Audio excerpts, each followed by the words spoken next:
Hello, my beautiful viewers on E360. Welcome to our show. Our guest is here. Scott is here. I am going to bring him in. There's just one thing I wanted him to change before bringing him in. If he can rather take off the virtual background because there is something there where his hand is, and then when he's ready, I will bring him. But just while he quickly adjusts his screen, I want to say welcome everyone, and I hope that you're gonna get some tips and some beautiful nuggets from this amazing author Scott Brearley that we're gonna talk about. But I'm not the host this time. Beautiful Howard is gonna be the host.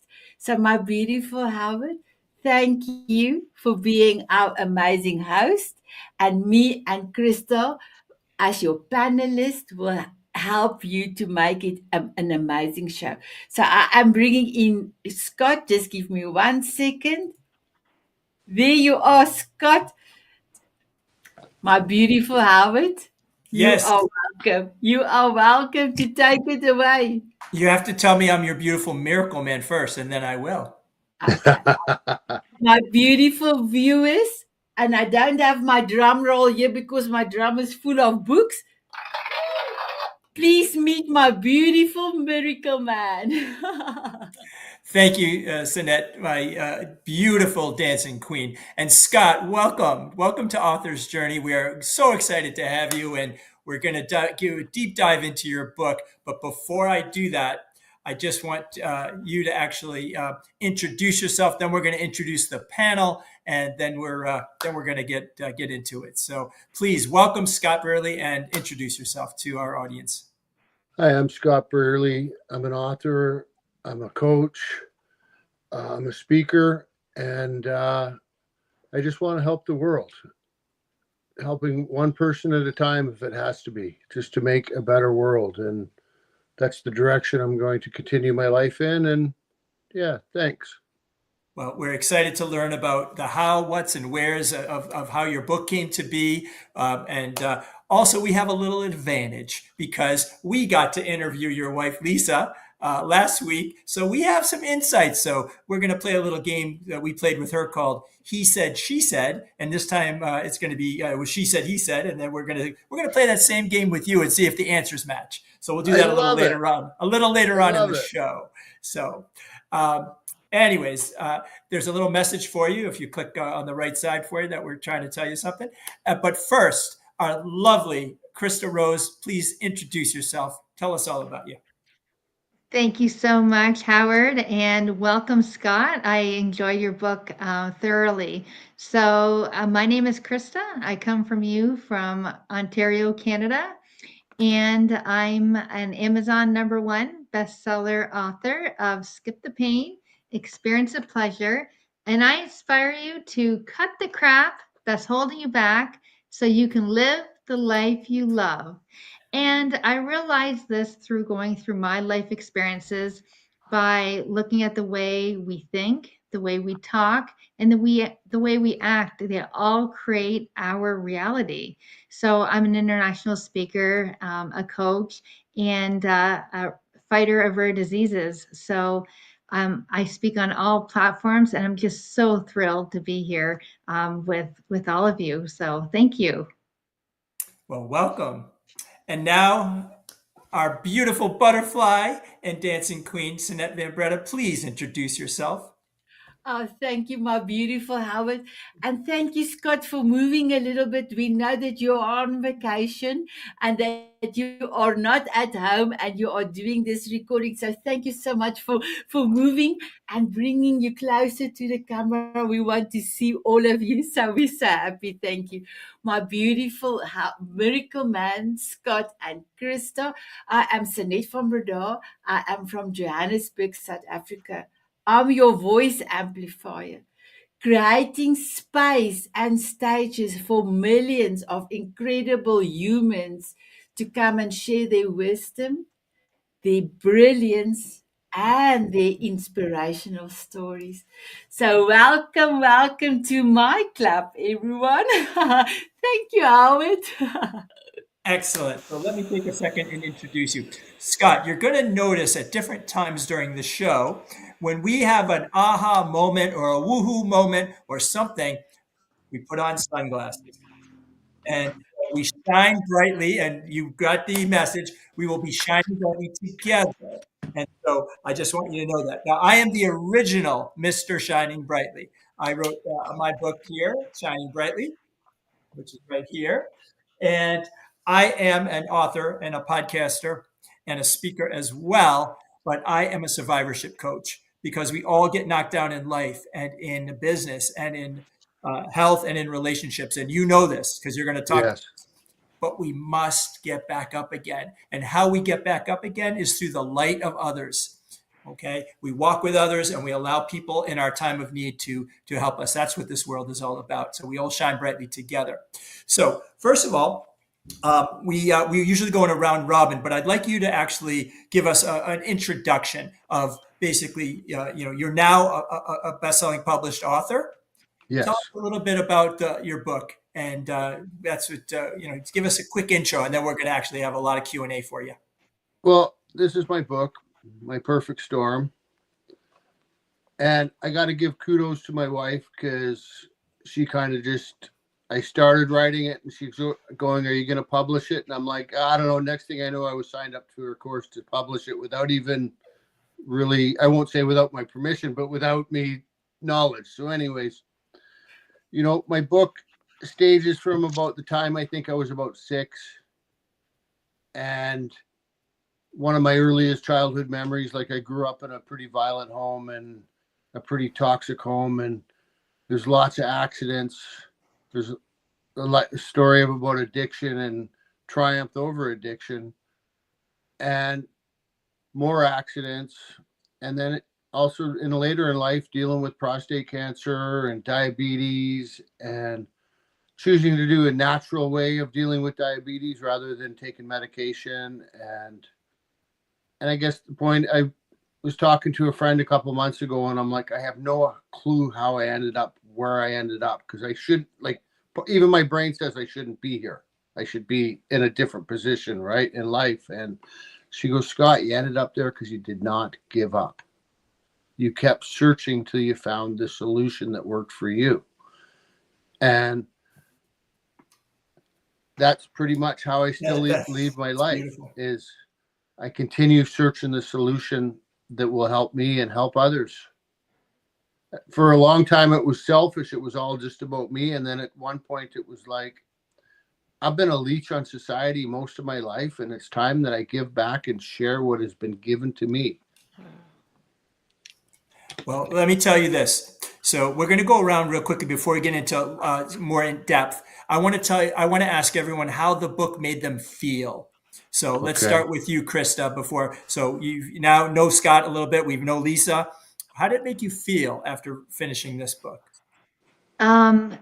It made me feel inspired because I have a story of and a background of kind of hitting a bottom and then, going and getting resilience and moving through that. So the inspiration and empowerment I got after reading the book, with a lot more golden nuggets that I think we can all use, helped me in so many ways, and it kept me engaged, like throughout the book. I just kept wanting to turn the pages. So yeah, it was very inspiring. Okay. Thank you. Sanet? For me, when I went through the book, I was like starstruck, and I was just saying to God, this is a miracle man, and he can change so many, especially men's lives. Because there's a lot of people in my life, especially when I was young, that went through a lot of things that Scott was talking about. And some of them died without changing their lives. So, Scott, for me, I just wanted to go and hop on an airplane and go and hug you wherever is now on your holiday, and then come back, because thank you for never giving up. Thank you for showing up in your pages as a Superman. Thank you for asking, Howard. I appreciate that. So, Scott, I finished your book like over the weekend, and then I just went and did a speed read today, and I came back to the same place. I felt so vulnerable reading your book. I was deeply immersed into the troubled life that you actually had to endure and learn from that kept pushing you down. So the word that kept back to me was vulnerable, but that didn't stay with me. The end of the book took me to love story. And I Mhm. have to tell you that it was just such a journey that you weaved us through, and then meeting Lisa, and basically then now giving back and helping others. It was quite a journey, I have to tell you. And so I went from vulnerable to love story, but I just wanted you to hear that, because we actually do a book every single week, and I wanted you, the author, to feel that you touched our lives, and that's what authorship is, and it was beautiful. So thank Thank you. you. Excellent. So now we'll get into how did that make you feel, hearing some reaction from the book? I'm going to say inspiring, because we never know what people get when they read stuff. And it's been pretty neat. Like, even with my family, I was kind of expecting it to either go poof or bring us all together. And it's working, and it's bringing us together closer. And like, Oh, because as you can tell from reading my book, my family wasn't really close. So, and we're still not close, but we're working in the right direction today. it's good to hear. It's really great to hear. So I'd love Krista to give you the honor of the first question. So I totally agree with Howard. I felt a lot of vulnerability through it, and I'm going to kind of go a little bit with a deep question in the beginning, and I'm kind of going off of what you said of kind of hitting that bottom, and people were talking about not giving up. But I will say throughout the book, there was, I believe, 4 times, don't quote me on numbers, that you wanted to give up. I'm a very activists in rare diseases, including mental health and suicide prevention. So knowing that there was times in your life that you didn't feel like you, and actually, I'm going to ask you what was the point that made you feel that you didn't want to live and wanted to take your life, because you did take some actions, and what was the turning point afterwards when you were okay, and how did that kind of shape your future? Well, over my lifespan, there was quite a few points where I wanted to kill myself, and today I kind of look at it like I had suicidal idolization, and because I know I can't drink or drug, so that medication or that venue of getting rid of the pain is gone. So what are you left with? And there were times where I spent, I'm going to say, almost a year, where I woke up every morning and I was mad at God that I woke up, and I would curse him every morning, and then every night I would ask him not to let me wake up in the morning. And then there was a time when, after my prostate cancer, where I had started a hobby of having handguns and guns, like legally. I have my license for them, and going to the gun range. And then I got prostate cancer, and it was like I'm going through another time where I didn't want to live. And one of the things that stopped me was a couple of my friends had to sign to say I was okay to have the guns, and I couldn't do that to them. And I don't know if that was just the good excuse I gave myself not to even attempt, but and then there was a moment. I took this 3-day self-development class. This was the biggest turning point, and they're trying to upsell me for their bigger course, and of course my anger got in the way, and I was like, how dare they? And then I go out to my motorcycle, and I'm going to get on my bike, and this light bulb moment. It's like, if my bike mechanic said I had to put $5,000 into my bike, my credit card would have been out faster than. But it was like, what's wrong with me? Why won't I invest in me? And I won't say my life completely turned around then, but I went inside and I signed up. And of course, all three, you know, that's the course where I met Lisa. And by the time I did go to the course, I kind of begrudgingly went, and I went just because I paid for it. And am I ever so thankful that I did show up, because I wouldn't have Lisa in my life, and I wouldn't have this. I kind of look at it as a psychic change in myself, because I completely did a 180 in my thinking, and maybe not quite 180, because some of my thinking's still there, but most of it, like, I found compassion. And I really struggled with compassion all my life. I couldn't even give it to myself. But how could I give it to myself if I can't give it to you? Yeah, that's amazing, and you know that you have that self realization. So I'm wondering, just to kind of follow up with that. So while you're doing your coaching, or if you can give um, any kind of golden nugget or suggestion to any of the many viewers out there right now who are also feeling, you know, maybe suicidal ideation, or feeling that they just, you know, pray to God that they don't wake up. What kind of message would you like to give them? Well, the biggest message is, I would say, try something different. Most of my life, I tried the exact same avenue to get healthy, and I was wondering why I kept getting the same results. And I look back at it, and it's so obvious. Like, if I keep going to this doctor and he can't fix it, he can't help my health, why wouldn't I go get a second opinion? And that's kind of what I did, is went and got a second opinion in a different direction of self-help. And don't give up. Like, it's worth it. It's like, and for me, I feel like sometimes I feel like I'm a hypocrite because of where I come from. That's just what my brain says. But I also know I'm one of the best leading advocates, because I've been there. And Yes. I know what it feels like not to want to wake up.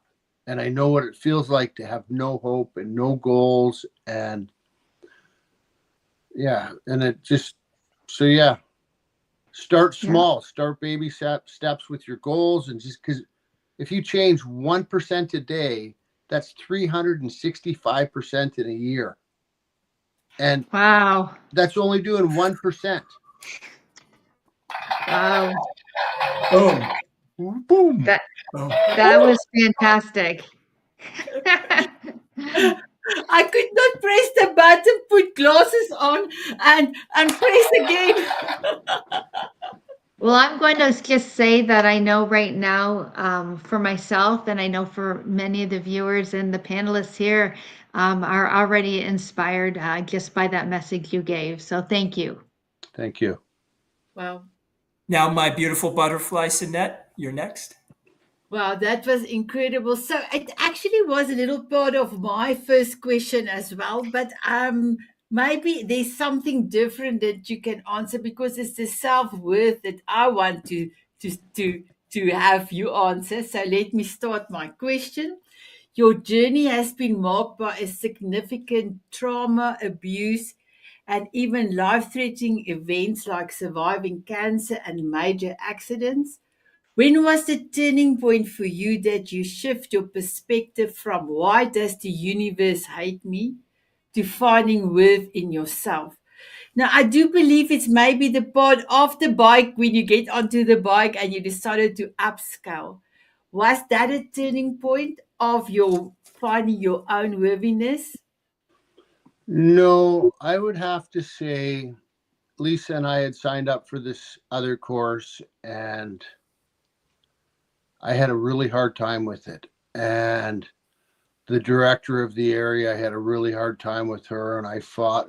Like, I showed up for this course, and in my mind, it was a course set on goal setting, and that's what they sold us the course on. And when we got there, they threw this different agenda on us. So to me, it's a lie.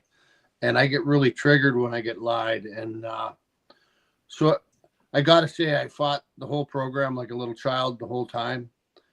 But about 6 months after, I looked back and seen how much more of a voice I got, because I didn't quit and I stayed the course, even though I wish I had never done the course still today. just because that's how much it pushed my buttons and got my activated. And however, like I said, I think it was one of the biggest courses that I got a lot of healing from. And it was shortly after that when I decided to, I don't know when the exact moment, like when I started to get the real desire to live and the real desire to, that I was worth it. And I think it's a gradual process. And I'll use an example. The other night I'm riding, it's cold. I've been on the bike for about 14 hours because I couldn't find a hotel. I ended up losing my pinky ring. So my brain just went, and I'm riding into the hometown where all that book is about.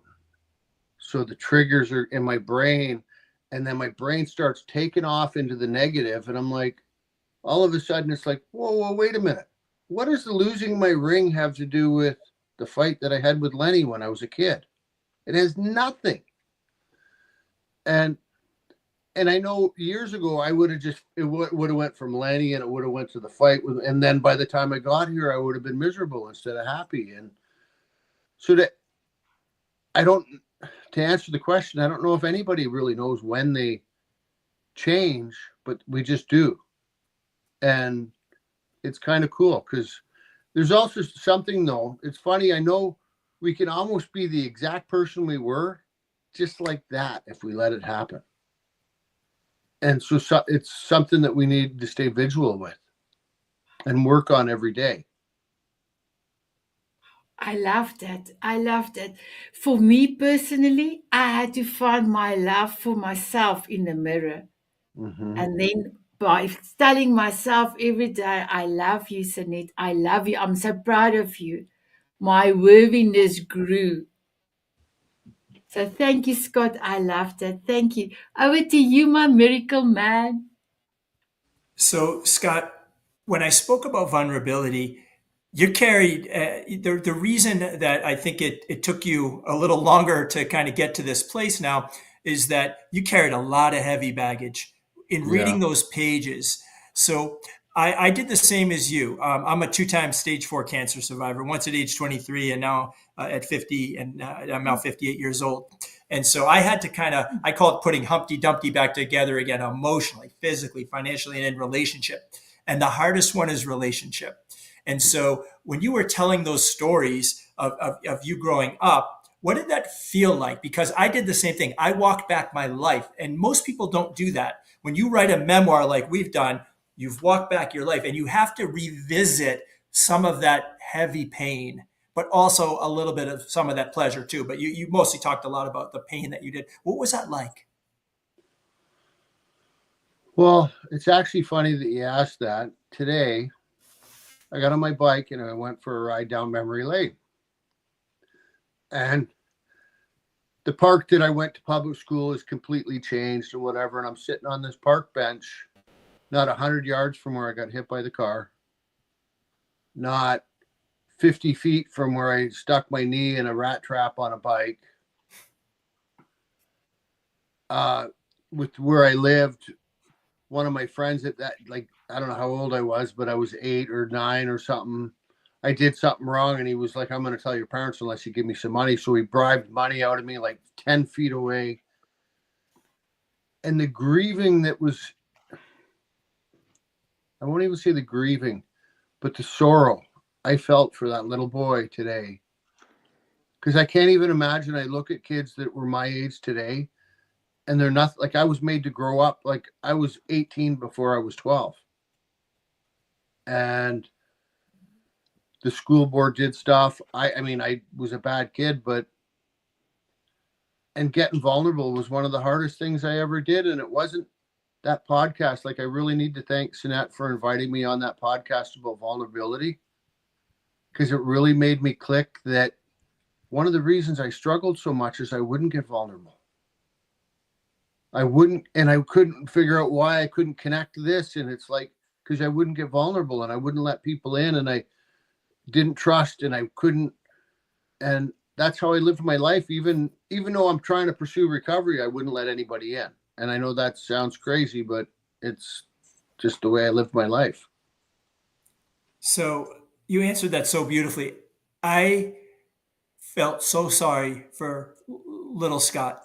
I felt so sorry for little Scott. Some of that was your own doing, but Oh much of it yeah. was much of it was not. Much of it was not. And I'm so glad that you actually felt sorry as well. It's something that you can look back and learn from. And I actually in my book call that walking in darkness. You walked in a lot of darkness, Hmm. but you now have come out of that and you're walking in the light with Lisa. And so there was so many lessons to learn.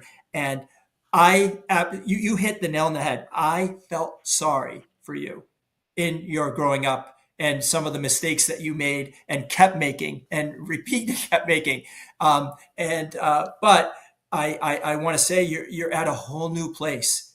And that was sort of like the opening in the book where the rainbow came out for me. Because if you keep people's lives are hard. You Yeah. don't want to stay there. You told your story, but you didn't stay there. And you are not there today. You are No.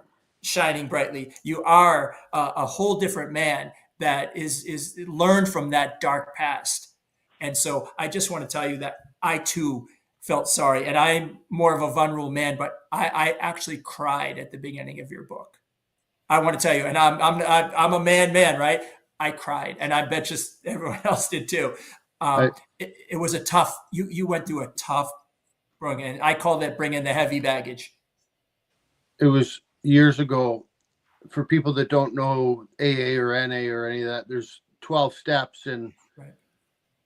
step 4 is made a searching and fearless moral inventory of yourself. And step 5 is admitted to God and to another human being your exact nature wrong. And I remember my sponsor at the time, I'm doing this set of steps with him, and he's sitting across the table and he's crying. And I'm looking at him going like, why are you crying about my life? Like, that's how little in touch I was even with, that's just my life. What? It's a big deal. And it was horrific. And I know most of it was my own doing. However, there's also head injuries. And so really, was it my own doing, or was it just the way it evolved and I got out of it? And I knew it wasn't right. And I kept trying different stuff. However, it seemed to be the same. It was only a fractional of an inch trying different stuff. It can be done, and you are, and I am, and actually we all are because we've all overcome something.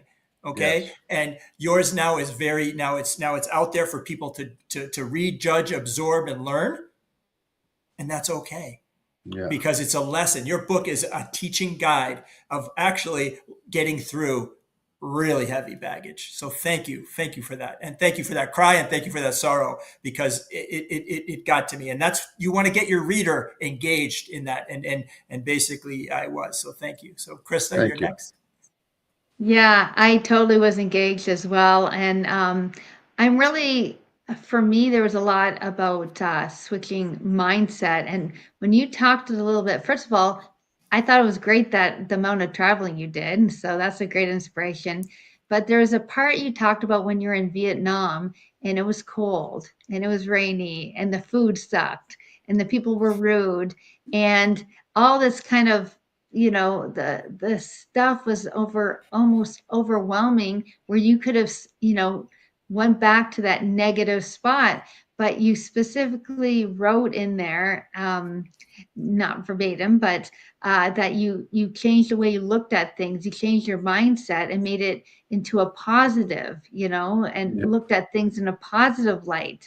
So inspired by that because I'm really an advocate about, how our mindsets can really create a reality. So, how were you able to do that at that time when everything seemed to be not good? Well, that used to be where I was comfortable wallowing in all that pain. Like I loved being there. And there's no doubt about it. Like I was probably addicted to being in there, and that's why I stayed so long. And now I don't like being there. It scares me. So I remember, I believe we were in it was called Marble Mountain, and it was an absolute gorgeous cave. It's marble and they got carvings all over, and I'm in a pissy mood. And it's like, because all the stuff that you just said, and it's like, so I think they're grumpy and I'm the one that's in the pissy mood. So who's putting out the bad vibes, them or me? I mean, They could be, but because I'm reacting to it, I'm putting it back out there. And so that was what made me decide. Was that day was just like it didn't get 100% better. I won't say that, but it got better.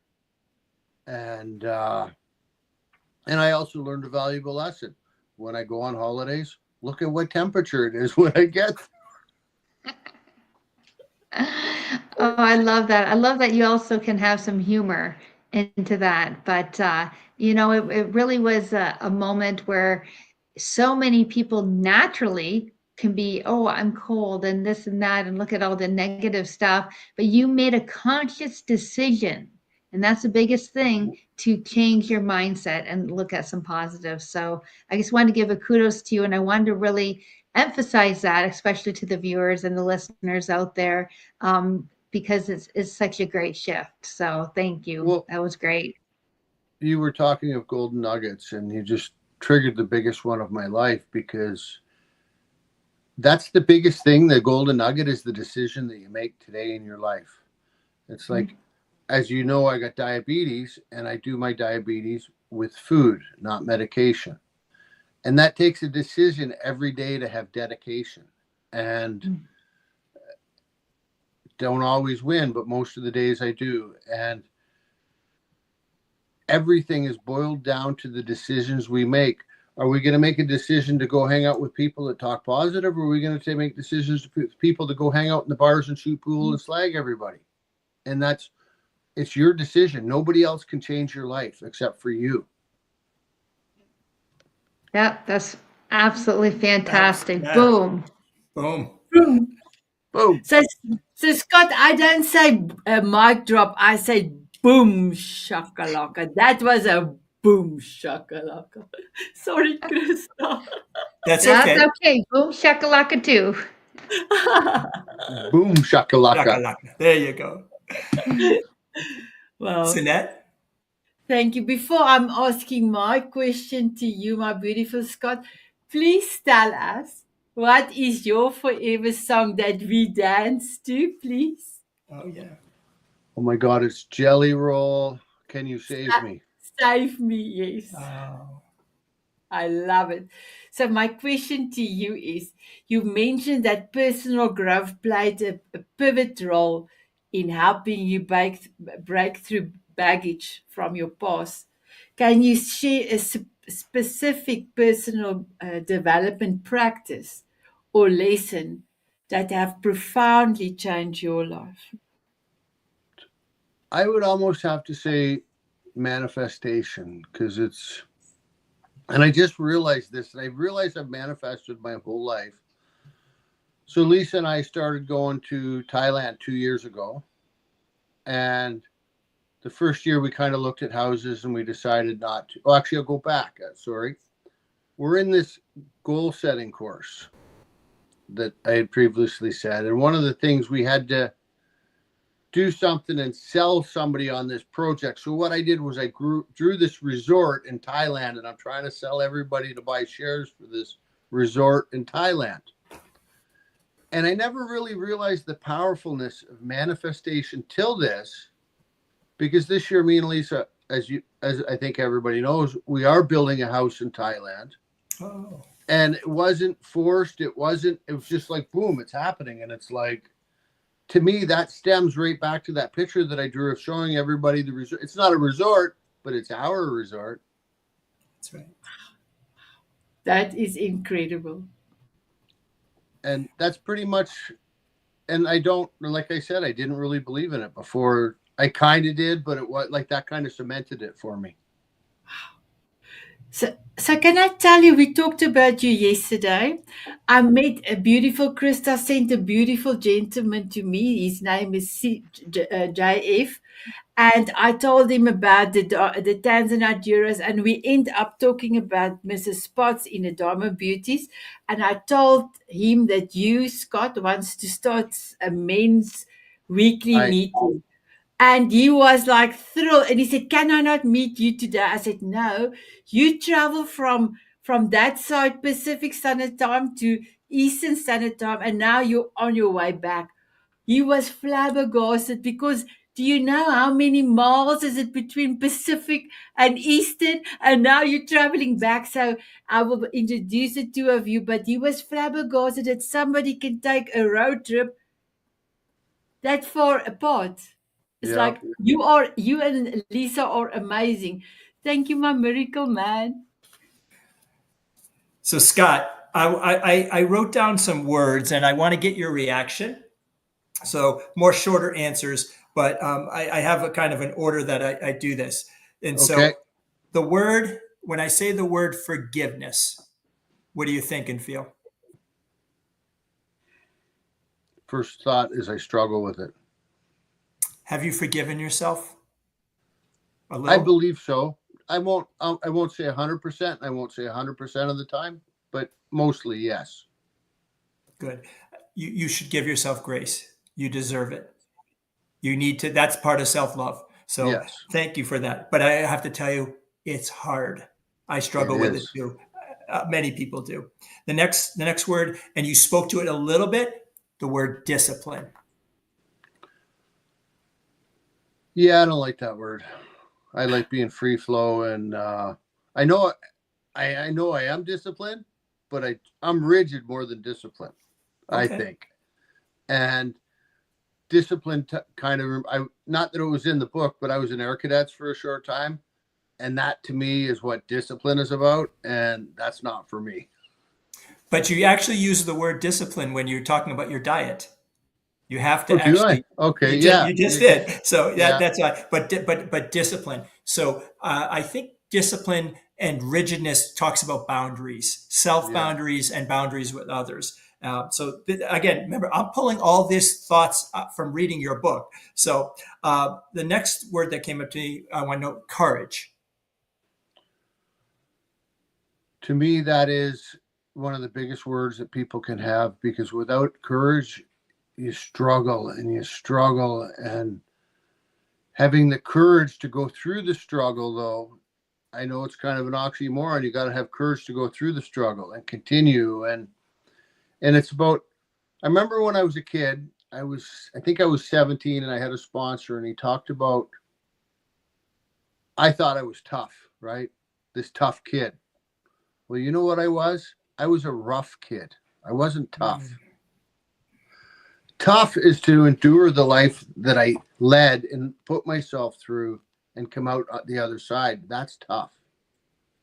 So I don't know if that really answers your question, or if Oh, I no, derail it no. in a different way, There's no but right or wrong. This is all from your heart. So yeah. I have two more. So the next word, resilience.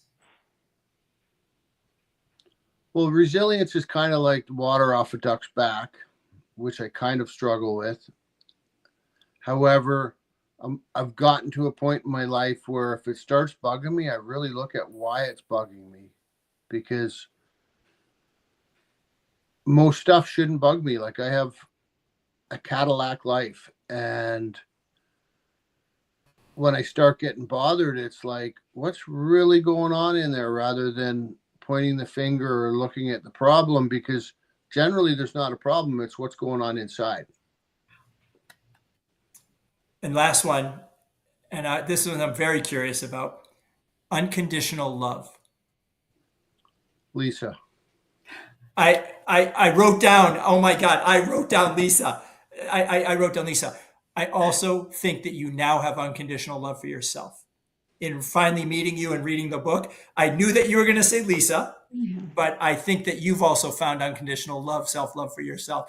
Oh my God, thank you for that. That's not easy to be put on the spot and do that, but you handled it just It beautifully. wasn't, I don't think I was put on the spot. It was a perfect question. Good. So we'll probably have one more round of questions for you, and then anything else we didn't cover with you, but we'll go back to Christa right now. Well, that was a perfect segue to me. And I had a feeling you were going to say Lisa too. But so speaking of Lisa, there's a couple things. So the first part of my question is, you did talk about several relationships you had before Yeah. that didn't work out on either part. So sometimes it was them leaving you, sometimes it was you leaving them, or sometimes it just sounded like a disaster. So the first part is, what made a difference with Lisa? Because I'm sure it was scary. And the second part was, we're talking about goal setting. And I remember you writing, you had a 30-day goal setting, I believe, to marry Lisa. If you can That's right. explain to the listeners a little bit more about that.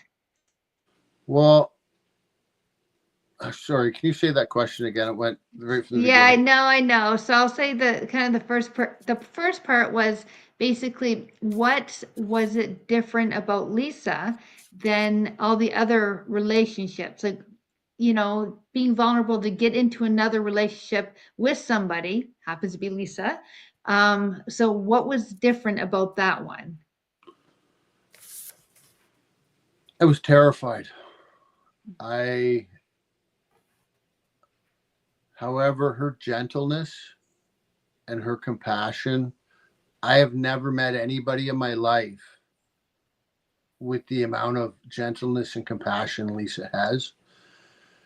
And I like to joke, we got along great because she was a kindergarten and grade 1 teacher, and I got the mentality perfect for what she can deal with. And she doesn't like that, but I think it's kind of funny. But I think that's the biggest reason. And we met at a 7-day self-development course, and it wasn't till we were both kind of eyeing each other up, but we still participated in the course and didn't focus on us. We focused on ourselves, not us. And then the last day, we both thought it went one more day. And when we were talking about it, and she goes, well, I don't have to be back into Calgary till tomorrow night. And I'm like, well, I guess we're going for dinner tonight. And that's how our relationship started. And we haven't really been apart since. And if you ask, I have no clue why or how, or because Lisa's the exact opposite of any lady that I've ever been with. And like, I will say, like, all the women have been really top shelf that I've ever been with. And like my ex-wife and a bunch of the other girls I've been with. However, it didn't work because we were both stuck in our problems, not working on solution. And I think that's one of the biggest reasons Lisa and I thrive rather than wither, is because we're both working on the solution every day, and we can talk about anything and everything when it comes up and not walk away or not. There's been a couple times where I just said I need a moment just to process, and that's about it. So Yeah, no, that's fantastic. And then the second part was about the goal setting and having the 30-day goal setting with Lisa. Just explain that, because I just thought that was funny. I I liked it. flew to Toronto to staff the 3-day course that I talked about. You can go back and give back and volunteer. And so I flew there to staff, and I get there and I get thrown. I didn't realize we needed to make goals, and I'm like, I don't know what I'm going to make. And so I said, okay, well, me and Lisa will get married within 30 days. And everybody's like, well, how hard's that? And I'm like, well, she doesn't know yet. We don't have the paperwork yet. And it was right down to the wire. We had everything booked, and we take our papers into the registry office in Calgary to get our marriage license. Both of us had the same papers that said, your divorce will be final in 30 days. We didn't actually have the certificate. So it was kind of funny. So I actually had to, because we were in Alberta and my previous divorce was in BC, and you got to get it from the courthouse. So I actually called my ex-wife to get the paperwork for us. Wow. So I it all love worked that. out. Yeah. See, manifesting at its best. Yeah. So fantastic. Thank you. Thank you, my beautiful Krista. That was beautiful. So I wanted to ask another question out of the book, but I decided we've got 7 more minutes to go. So I want Howard to do that question for you and for Lisa. So I wanted to say to you, I spoke one day to Lisa not too long ago, and she was in a sad state. And what you did, you went and bought a Not a butterfly. Just give me one. Not a firefly. What is it? Other one that she loves? Dragonfly? A Dragonfly. dragonfly. Yeah. A dragonfly water bottle. And she Yeah. was so touched because you have done that. And you do often do things that's normal men doesn't do. You do special things. How do you come up with your special way of giving and doing stuff for Lisa? Well, I think I won't say a lot of people in this world, we've lost touch with commitment. We've lost touch with the fact that I promised to cherish Lisa from the beginning. That's what I did when I married her. Now, if I don't fulfill that commitment, I'm not much of a man. And I don't want to be in sabotage it by being the typical man and thinking I'm right and I'm thinking I'm Mr. King Cool. And I mean, I am King Cool, but that's part of what makes me, is because I think of my wife constantly. And I wish I could, more people, like, I watch relationships fail, and it's because all they're thinking about is the self-centeredness part of their relationship. They're me. They're doing this to me. And then it's like, well, what are you doing for them? Exactly.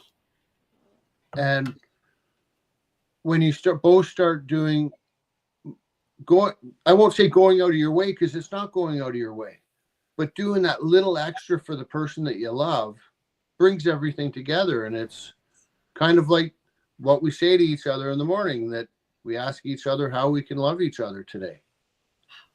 And No, sorry, I have to put it Incredible. up I again. kept the glasses on. I didn't even take them off. You were clever, Howard. I love it. Thank you, my beautiful Scott. Howard? Yes. So I want to ask you a question. So we asked Lisa, but you have a nightly ritual. I want to see if you get this right, but if you don't, I'm going to give it to you. But you have a nightly ritual with Lisa. You probably have a bunch of them, but do you recall what you do each night? well, we have two that we do each night on a regular basis, and I'm not sure if we did this one before. However, we ask each other if we fulfilled our commitment for the day. That's right. And the other one is we ask for 3 wins. Yes. And then 3 goals for the next day. So first of all, he said, she said, you pass, but she also added one that she actually said, how can I love you today? This is what you do in the morning. Yes. And then at the night you said, did I love you today? Yes. I that's the additional one that was That's there. that's the fulfilling my commitment to you today. Oh, that's okay. So she said, how can I love you? Phil, I just worded it a little different. Right. I love that ritual. I have to put that in practice in my own life. You know how much that brings you to get, because yeah, as you know from reading my book, what do I know about love? So how better than to ask even a friend that you have, how can I be your friend today? Somebody that's struggling. Don't assume how you can treat them. How can I be your friend today? It's such a beautiful mantra and a beautiful practice. And she answered the same way you did. So this means you guys are aligned. That's love. It's we beautiful. are. Oh, so that you want to comment? Look at Scott's chest. He's got the angel wings on his chest. Yeah, I see the light. Yes, There's light he does. of angel wings showing on you. So And almost like a little cross on the other side. little angelic, right? Ah. So Scott, tell me back to now how you're helping others, because you've learned a great lesson. You've published this book. So tell me, and again, I wrote down words. So self-worth, healing, confidence, and the last word I write is hope. So tell me about what you're doing for others now. Well, I've taken my coaching certificate, and we're still working on setting up. It's going to be a 6 weeks relationship course. We might move it to 8 weeks after but in September we're going to launch it. And now I still go to AA meetings, even though I'm kind of on the other side of the fence with 12-step programs. But I also know there's a lot of people like me there that have struggled for years there. And I actually kind of had a conversation with a guy that I played with his younger brother when I was like 8. That's how long I've known this guy. and he's in the 12-step world. And he asked me a bunch of questions because he's obviously been around longer than me. And he's like, so maybe you're not really an alcoholic. Maybe you just had a drinking problem and all the head injuries and all that stuff. And I said, that could be. I said, not that I'm willing to chance ever drinking again. He goes, no. But so I go there and share my experience of how I've healed how I've healed and gotten through the trauma. And I know some of the tougher and rougher guys that I know back in Vancouver area, like I've made a difference in their lives and made them look a little bit of a different direction. And it's been kind of nice. And I'm really hoping at one point I'm setting up September. I'm going to start a men's, I haven't quite figured out the name, but equivalent to the Mrs. Potts once a week. Yeah. And start changing some lives there. And I hope it takes, because if we don't start healing this world a little bit more, it's getting to be a scary place. It is. And actually I tell you that I love the fact that you're going to those meetings because people will now look up to you. They look up to you and see what can be done. You are proof that it can be done. And that's beautiful. I had a lady that I've known. She was actually my ex-wife's sponsor. Lisa and I were out with a ride with them, a bunch of them. And Wilson goes to me, I don't even know who Scott is anymore. Like, Good. He is so, and that's, I thanked Good. her.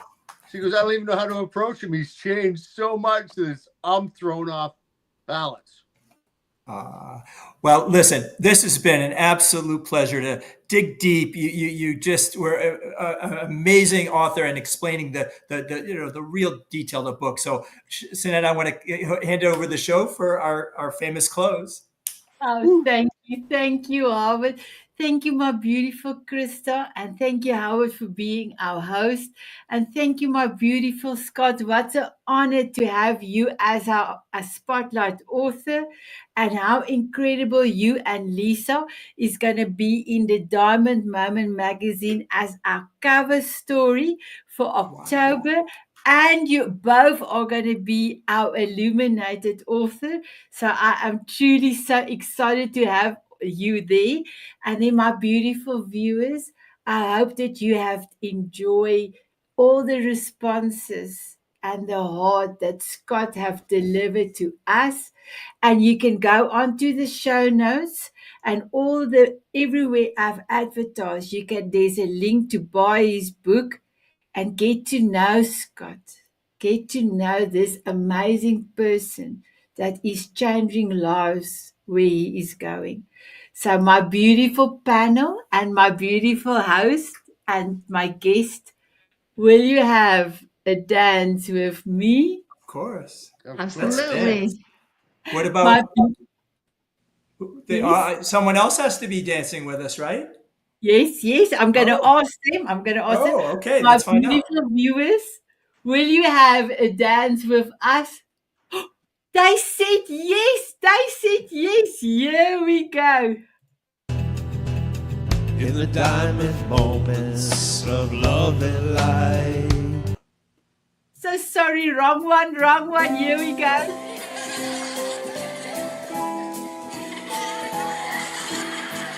Different glasses.